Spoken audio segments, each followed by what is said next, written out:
Je vais commencer. Merci d'ailleurs d'être là avec moi aujourd'hui. Vraiment contente que beaucoup de personnes aient répondu à l'appel. N'hésitez pas en fait, à fermer à votre micro. Au besoin, vous pouvez le réouvrir, d'accord? Puis si vous avez des questions, si vous voulez intervenir tout au long du webinaire, n'hésitez surtout pas. Aujourd'hui, on fait ça même très interactif. Il y a une partie du webinaire, donc c'est un faux webinaire, j'ai envie de dire aujourd'hui, parce qu'on va vraiment faire des échanges. J'avais oublié. Euh, Avant de commencer, juste fermez vos petits micros, puis on va rentrer dans le vif du sujet assez rapidement. Donc aujourd'hui, à la demande, en fait, de justement d'une directrice de CPE, c'était un sujet qui était, ça fait plusieurs fois là, que je mets au vote. Et puis, je suis contente aujourd'hui qu'on l'ait. Donc, c'est comment s'impliquer dans le jeu des enfants sans devenir une animatrice ou bien un animateur. Je vais utiliser le terme féminin aujourd'hui tout simplement pour alléger la conférence, tout simplement. Donc, comment ne pas devenir une animatrice? Euh, Aujourd'hui, en fait, l'objectif, c'est vraiment qu'on distingue la posture d'une éducatrice à l'enfance ou bien même d'une enseignante par rapport à une animatrice. Une animatrice, on va bien définir là, les termes plus loin dans plus loin dans le webinaire. Mais avant d'aller plus loin, j'ai envie de m'introduire parce que plusieurs d'entre vous, vous êtes nouveaux pour moi. Je suis probablement nouvelle pour vous. Je m'appelle Rosalie Morin. Tout simplement, j'ai un bac en éducation physique et une maîtrise en sciences de l'activité physique. Grosso modo, moi, je m'intéresse beaucoup à faire bouger les enfants à l'extérieur, en contexte de plein air, en contexte nature, mais surtout, je conçois des cours de garderie, des cours de autant garderie en CPE ou garderie en milieux familiaux, que ce soit des parcs aussi municipaux. Puis, j'amène beaucoup la nature à l'intérieur, donc on appelle ça le phénomène de naturalisation. Je suis formatrice, je suis aussi fondatrice de Nalu Éducation. Vous pouvez me suivre, là, comme je dis, je suis sur YouTube, donc je mets les vidéos des webinaires. J'ai aussi un profil LinkedIn Mettre aussi. comme dans une petite pochette en arrière, ouais, c'est ça. Ouais, c'est une Sophie. petite pochette dans le génie. Oui, de toute façon, je vais aller scanner. Sophie. Attendez, je vais désactiver le son direct. Voilà. Puis ensuite de ça aussi, vous pouvez me suivre sur Facebook si vous souhaitez avoir du contenu plus vulgarisé. Donc, pour entrer dans le vif du sujet, je veux vraiment qu'on clarifie la différence entre une éducatrice ou une enseignante par rapport à une animatrice. Il y a vraiment une différence entre les deux. Il y a deux postures différentes. Si on prend celle de l'animatrice, par exemple, elle va plus se concentrer sur la création, l'animation, d'activités de loisirs. Elle va aussi vouloir divertir. Ça va être dans le plaisir aussi beaucoup. Qu'est-ce qui se passe présentement? Ça va être beaucoup du tac au tac, comme j'aime appeler. Qu'est-ce qui se passe? Je réagis tout de suite. Et elle crée avec l'enfant, c'est plus des activités beaucoup plus planifiées. Une éducatrice, elle va être plus dans le développement. Fait qu'il y a une grande formation qui est faite par les éducatrices à l'enfance et autant pour l'enseignement. On le sait, c'est des formations qui varient maintenant là, de 6 mois, même un an, jusqu'à aller jusqu'à 3 ans. Donc, elle se concentre sur le développement de l'enfant, sur l'éducation, sur la santé, le bien-être. Elle connaît beaucoup de composantes qui font en sorte que l'enfant euh, apprend quotidiennement. Donc, c'est vraiment la distinction majeure entre les deux. Si on avait vraiment à spécifier, là, euh, la phrase le dit très bien, là, contrairement aux éducatrices à l'enfance, les animatrices ne sont pas nécessairement formées pour répondre aux besoins de développement spécifiques des jeunes enfants. On dit pas nécessairement parce qu'il y en a des animatrices qui vont avoir fait des formations beaucoup plus importantes. Il y en a qui vont avoir fait des formations aussi d'éducatrices à l'enfance ou bien même d'enseignantes et qui vont devenir animatrices. Mais c'est vraiment, je pense, un rôle. Puis parfois, j'ai envie de vous dire, même c'est intéressant d'adopter la posture d'animatrice, de créer, d'être dans le vif, d'avoir pas toujours l'œil d'une animatrice. C'est intéressant d'avoir les deux. Mais d'adopter la posture d'éducatrice ou d'enseignante est tout aussi importante, autant pour aller chercher le facteur développement de l'enfant. Donc, c'est vraiment sur tout ça aujourd'hui qu'on va travailler. C'est ce que je vais vous présenter. Parce que il y a vraiment une nuance. Je pense que c'est important de déterminer chacun des rôles parce que la ligne est mince, mais à mon avis, c'est évident. C'est évident parce que on crée pas juste on crée pas juste un contexte pour jouer structuré. L'idée, en fait, c'est que pour s'impliquer et jouer avec l'enfant sans devenir une animatrice, ça implique, entre autres, comme il est écrit, de créer un espace de jeu interactif stimulant, de laisser aller la spontanéité, la créativité et d'être à l'aise dans ce rôle-là et de prendre partie prenante du développement de l'enfant, puis de savoir pourquoi vous le faites, parce que vous avez cette connaissance-là. Fait que c'est de faire ressortir le fait que vous avez ces connaissances-là sur le développement de l'enfant qui parfois l'animatrice n'a pas. Puis il faut le mettre en action quotidiennement, ces liens-là que vous avez sur le développement précoce des enfants. Donc dans le vif du sujet, on va faire un petit jeu ensemble. C'est pour ça que je vous ai dit que ce n'était pas vraiment un webinaire. C'est parce que je vais vous faire participer. L'idée ici, ça va être de distinguer ensemble la différence parce que je pense que quand on est sur le terrain, pour plusieurs d'entre... Bon, là, est-ce que j'ai des éducatrices à l'enfance ici ou des enseignantes qui sont directement sur le terrain? Oui, je suis éducatrice. Éducatrice? Moi aussi, je le suis. Je suis agente de soutien au BC, mais je suis aussi éducatrice formée. Excellent. En fait, c'est parfait parce que quand vous êtes sur le terrain, ou même si vous n'êtes pas nécessairement sur le terrain, vous allez voir aussi, vous allez être en mesure de remarquer là, la différence. Fait que, celles qui sont sur le terrain, qui veulent interagir davantage, n'hésitez surtout pas. Je vous ai sorti 9 façons de vous impliquer dans le jeu de manière naturelle et authentique parce que c'est de cette manière-là, en fait, que comment vous pouvez interagir avec les enfants. Donc, c'est pas des mises en situation, c'est vraiment des façons de s'impliquer. Puis la façon de s'impliquer est distincte d'une animatrice et si on adopte le rôle d'une éducatrice. Donc, vraiment à 100% temps plein. Donc, le but du jeu, c'est vraiment de différencier les rôles. Puis le règlement, c'est à partir du rôle de l'animatrice. Donc, je vais vous donner une des façons de s'impliquer. Puis vous allez tenter de trouver le rôle de l'éducatrice à l'enfance. Donc, qu'est-ce qu'elle se doit de faire ou qu'est-ce qu'elle ferait, qu'est-ce qu'une éducatrice ferait-elle de différent d'une animatrice? Fait que c'est vraiment pour distinguer la différence de quand on joue avec l'enfant. Je vais faire le premier avec vous, simplement pour qu'on voit la différence, là. Donc, une des premières façons de s'impliquer dans le jeu de l'enfant, c'est observer et écouter. Ça fait du sens pour vous? Oui, je vois Elisa qui fait oui. Donc, observer et écouter. Observer et écouter, l'animatrice va le faire, elle. Elle va le faire, donc elle va écouter ce qui se passe, elle va écouter ce que le groupe dit, elle va adapter son jeu aussi en fonction de la dynamique. Puis qu'est-ce que l'éducatrice va faire de différent? C'est à ce moment-là que je vous poserai la question et je vais la répondre pour vous, la première. Donc, l'éducatrice, elle va prendre le temps. Elle va observer activement, elle va écouter ce que l'enfant dit, elle va même observer ce que l'enfant fait parce qu'elle veut comprendre ses intérêts dans le but de l'aider peut-être dans ses jeux. Fait que c'est vraiment de s'impliquer de manière plus ciblée. Est-ce que, dans le fond, elle veut l'écouter? Elle l'écoute parce que dans son jeu, elle va peut-être apprendre qu'est-ce qui se passe à la maison ou bien elle va comprendre comment l'enfant interagit avec les autres enfants, peut-être plus au niveau du développement des liens sociaux qu'elle va créer avec les autres enfants, que l'enfant va créer avec les autres enfants. Fait que voyez-vous ce que ça veut dire, ce que l'animatrice fait et ce que l'éducatrice fait? Il y a vraiment une différence. Donc, une autre des façons d'interagir dans le jeu, c'est d'accepter le changement. Donc, c'est là, l'animatrice, elle va avoir tendance à plus faire un jeu de style planifié. Donc, elle va avoir tendance à maintenir ce jeu-là. Elle va aussi se montrer flexible pour, par exemple, si vous avez décidé d'organiser un jeu de ballon en tant qu'animatrice, l'animatrice a décidé de planifier un jeu de ballon. Aujourd'hui, on joue à je sais pas moi, au petit ballon. Donc, on se lance les ballons dans une zone prévue, puis avec les pieds, avec les mains.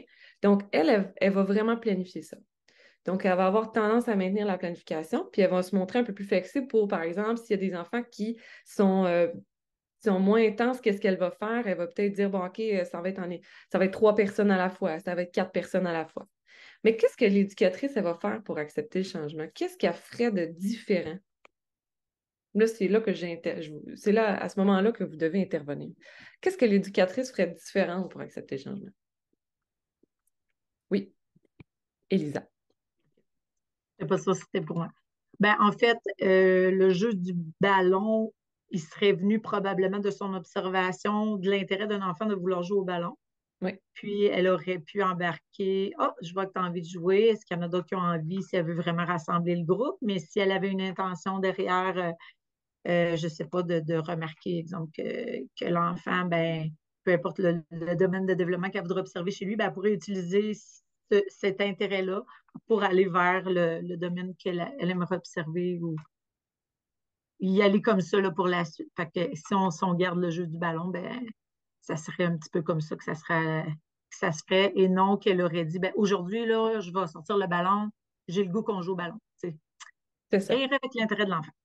Exactement. Ben, en fait, la réponse, ça va vraiment être ça, c'est qu'elle va être consciente que l'enfant peut passer d'une activité à l'autre.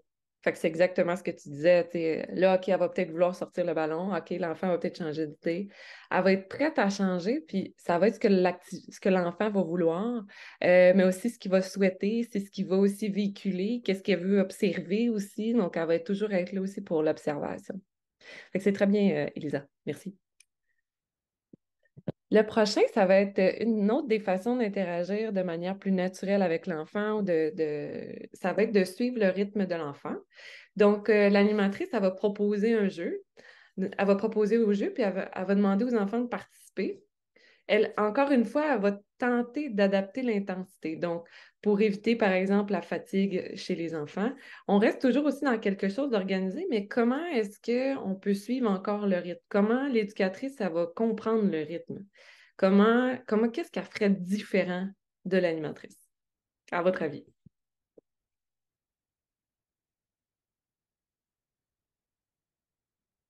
Est-ce qu'il y a quelqu'un qui veut s'essayer?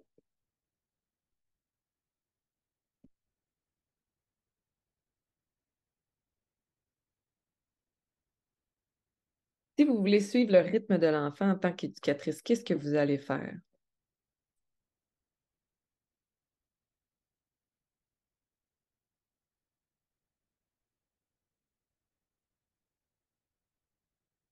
Vas-y, Elisa. Là, je ne voulais pas y aller encore, mais là, coudonc. En fait, encore là, moi, je pense que ça part que l'éducatrice connaît ses enfants, donc elle a fait déjà à la base des observations chez eux. Et elle sait que un petit coco versus un autre, ben, n'aura pas le même désir de jouer à une telle chose. Elle va y aller avec son intérêt à lui, justement, ou elle va avoir observé la veille qu'il y avait peut-être eu un intérêt pour telle chose. Ben, peut-être qu'à ce moment-là, ben là, j'essaie de voir si elle propose un jeu, c'est qu'il n'y avait rien encore en action. Fait que si elle peut y aller avec l'intérêt qu'elle connaît de l'enfant. Puis là, l'intensité, j'essaie de comprendre un peu l'intensité. On parle-tu d'un jeu qui était Bien, on parle physique? d'intensité quand, par exemple, si vous organisez une activité, si vous Ouais, décidez, en fait, parce que l'animatrice, elle va décider d'organiser une activité. Si des ouais. fois, l'activité ne correspond pas à la capacité de l'enfant au niveau physique et moteur de le faire, aussi en termes d'endurance, ben, elle va, c'est surtout ça, OK. en fait. Fait qu'elle va OK. essayer d'adapter cette activité-là. Mais Bon. elle ne prendra pas conscience, en fait, je vais amener la réponse, là, c'est qu'elle va laisser l'enfant décider, puis elle va demander, en fait, à l'enfant ce qu'il veut faire. Parce que lui va amener son propre rythme, tout simplement. Fait qu'on est plus dans la liberté encore. On est plus dans qu'est-ce qui se passe, qu'est-ce qu'on peut offrir pour que l'enfant, ça puisse correspondre à son besoin, tout simplement. Et ça va dans la même tangente de ce que tu disais. Le prochain, demander et participer. L'animatrice, elle va poser des questions d'ordre plus général quand ça va être le temps de jouer. Donc, comment tu te sens? Est-ce que ça va? Est-ce que je peux me joindre à toi? Mais l'éducatrice, pour demander et participer, qu'est-ce qu'elle va faire de différent pour participer à un jeu de l'enfant, par exemple?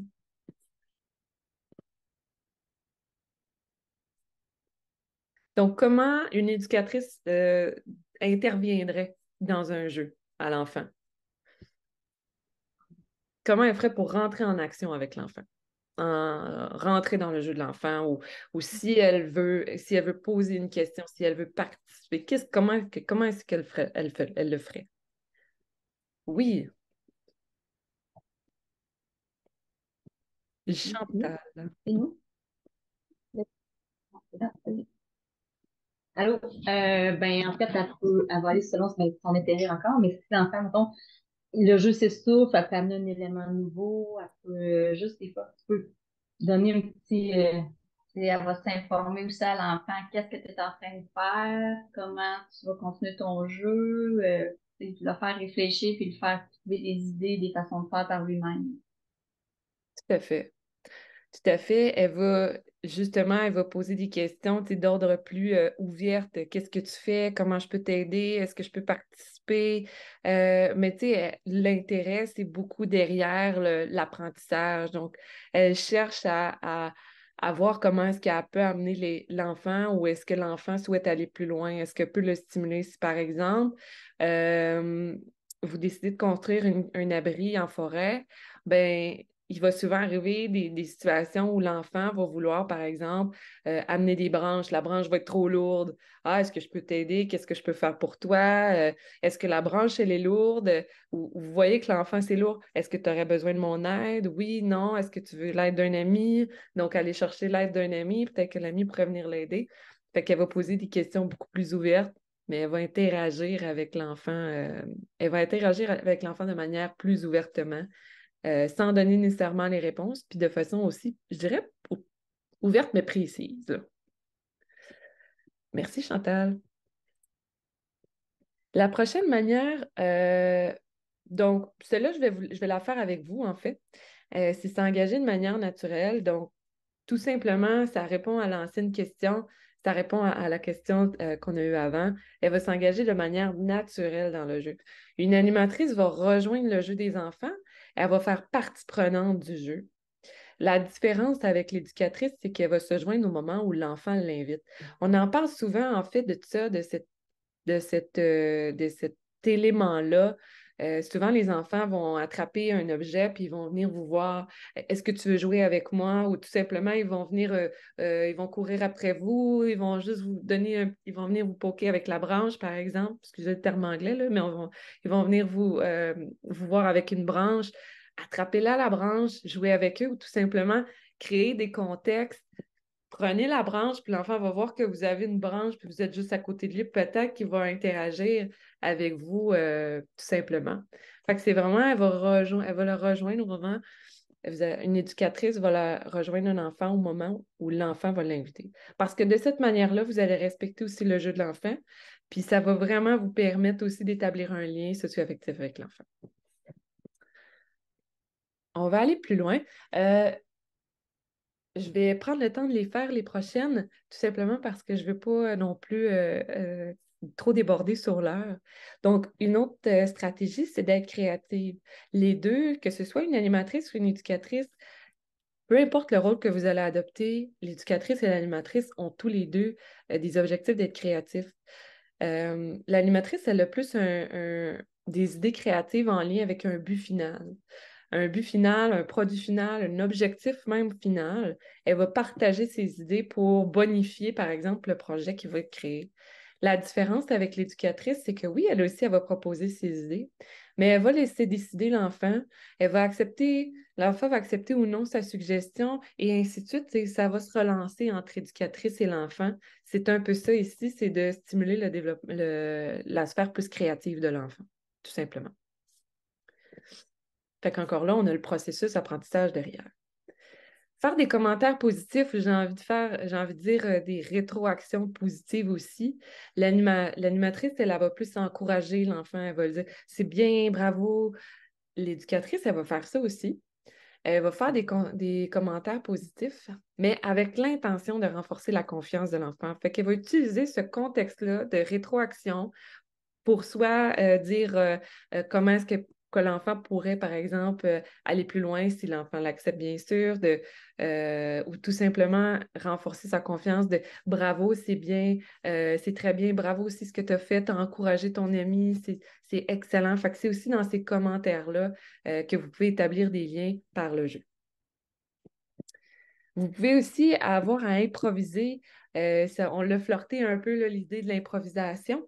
L'animatrice, elle va avoir tendance aussi à improviser, tout simplement pour répondre à son groupe. On l'a vu tout à l'heure.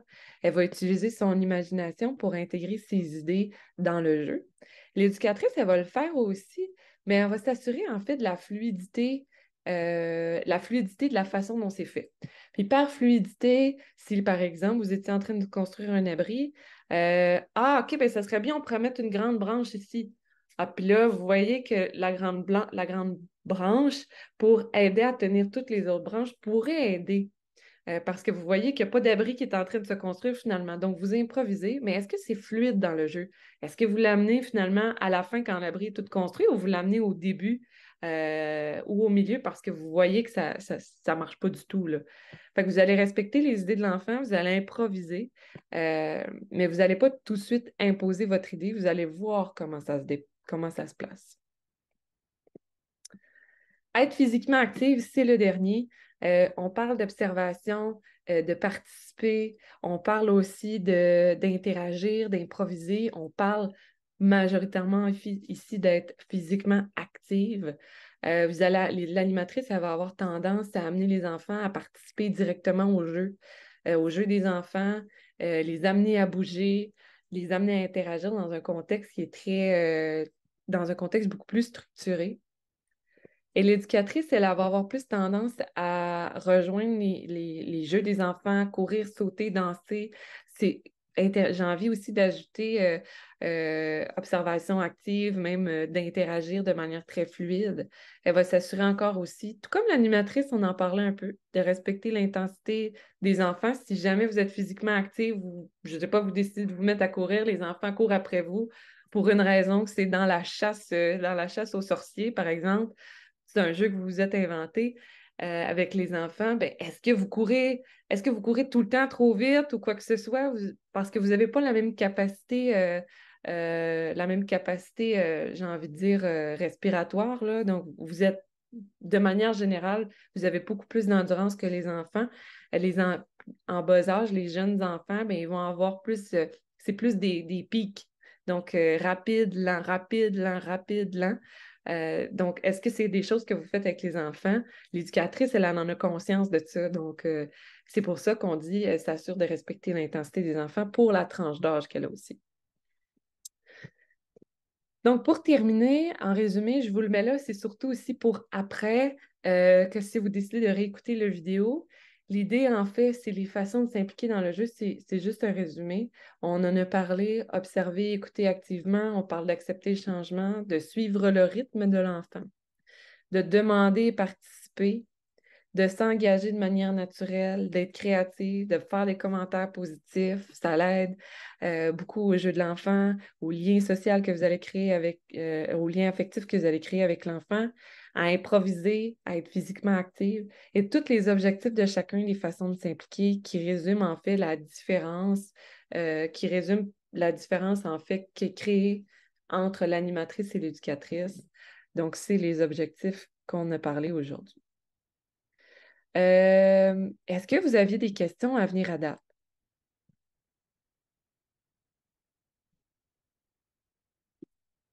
Oui, non? Non? Excellent. Alors, pour aller plus loin, si vous voulez, le guide Alex, il parle aussi des rôles de l'éducatrice, aussi en contexte de plein air. C'est ce guide-là, en fait, que vous allez pouvoir retrouver, cette page-là que vous allez pouvoir trouver dans le guide Alex. C'est très, très, très intéressant. Et on parle, en fait, de la façon d'accompagner, que vous êtes complètement, en fait, digital ou proximal, là.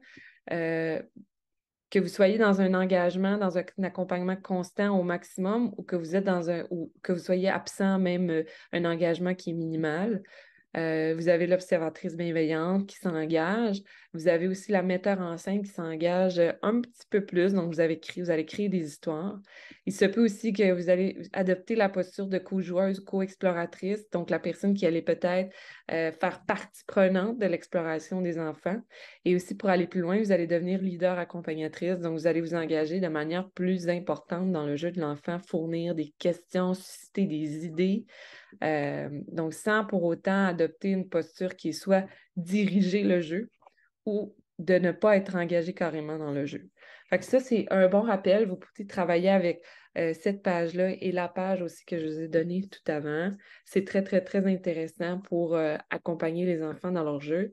Puis, je vous rappelle tout simplement que c'est ça, en bas âge, qui est intéressant, c'est que jusqu'à l'âge de 7 ans et même en bas, les enfants ont plus besoin de jeux libres, d'explorer, de comprendre, de faire par eux-mêmes, que vous êtes derrière, que vous soyez derrière, que vous soyez partie prenante du jeu des enfants, à leur stimuler des questions, à leur poser des questions, à observer, à intervenir. Vous voyez, je pourrais en mettre jusqu'à demain matin, mais l'idée, en fait, c'est d'être présent pour l'enfant et de répondre à ce qu'il y a de besoin au moment où il y a de notre besoin.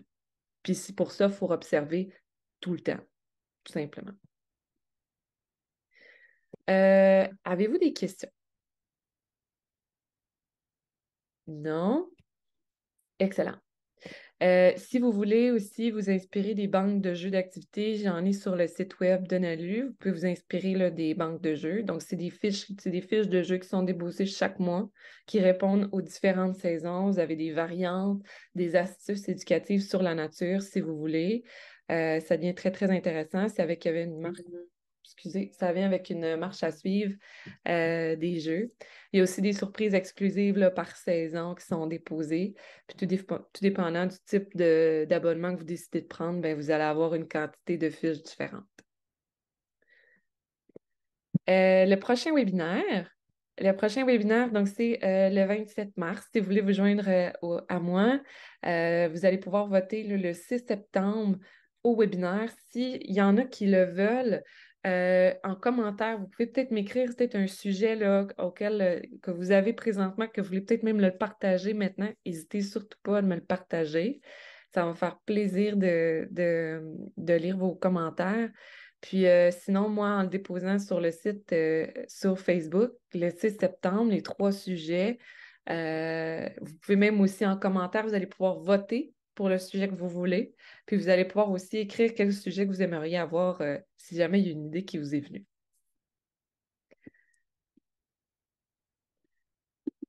Donc, je pense que... Est-ce que vous aviez...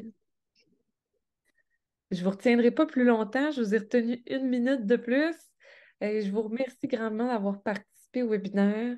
Puis, si jamais, comme je vous dis, vous voulez vous réinscrire pour le prochain webinaire, n'hésitez surtout pas. Ça va me faire plaisir de vous voir. La Binette once again. Puis, je vous remercie grandement là, d'être présent aujourd'hui. Merci à toi. Merci Merci. encore. Merci beaucoup.